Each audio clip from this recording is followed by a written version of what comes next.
مولا صدر رحمۃ اللہ علیہ ذکر کرتے ہیں کہ اللہ سبحانہ و تعالیٰ کی طرف سے ہمیشہ خیر آتا ہے، حق الہام کیا جاتا ہے۔ لہٰذا اگر کہیں پہ آپ یہ دیکھیں کہ یہ علم کا کوئی افادہ استفادہ ہوا ہے، کوئی علمی چیز آپ کو باطن میں عطا ہوئی ہے، یا حق کی جانب آپ کی رغبت بڑھ گئی ہے، یا خیر اور علم اور حق سے مربوط آپ کے نفس کے اندر میلانات پیدا ہو گئے یا معلومات آ گئی ہیں، تو آپ سمجھ لیں کہ یہ فرشتے کا کام ہے، ملک کا کام ہے، کیونکہ شیطان کے مقابلے میں فرشتہ اللہ نے اپنے اس نظام خلقت میں فرشتے اور شیطان کو آپس میں ٹکرایا ہے۔ شیطان اور اللہ کا ڈائریکٹ ٹکراؤ موجود نہیں ہے، کیونکہ اللہ تعالیٰ تو ہر شے کے اوپر قادر ہے، ہر شے کے اوپر سلطنت الہی قائم ہے، وہ حاکم ہے، وہ ذو العزت والمجید ہے۔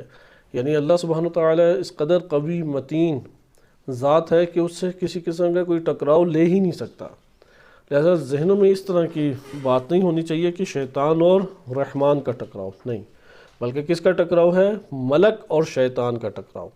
انسان نے ان دونوں میں سے کس سے رابطہ مضبوط کرنا ہے، کیونکہ شیطان کی اصل جن ہے اور ملک میں وہ نوع ہی کاملاً جدا ہے، کیونکہ جن جسم لطیف اور روح کا ایک مرکب ہے۔ جس طرح انسان مٹی اور پانی سے بنا ہے، جن آگ اور ہوا سے بنی ہے، کہ روایات اہل بیت علیہ السلام میں اس طریقے سے ہماری کتب میں وارد ہوا ہے۔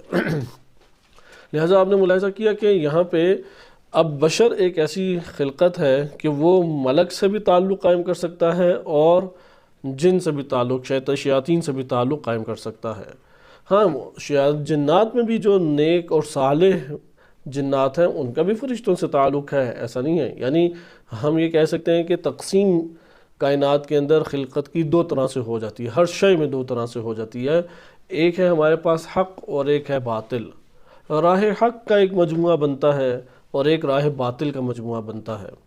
ان کے اپنے اولیاء ہیں، راہ حق کے اپنے اولیاء ہیں، سربراہان ہیں، ان کے اوپر بھی وحی ہوتی ہے، وہ بھی ایک نظام ہدایت چلاتے ہیں۔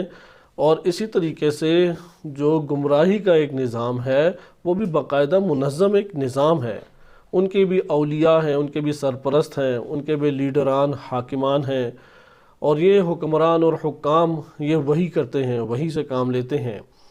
ان کے بھی اپنے پورے کے پورے نظام اور اتباع پیروکار موجود ہیں۔ ایک شیطانی سلسلہ، ہم اپنی زبان میں اسے شیطانی سلسلہ کہہ دیتے ہیں، قرآن کریم کی اتباع کرتے ہوئے۔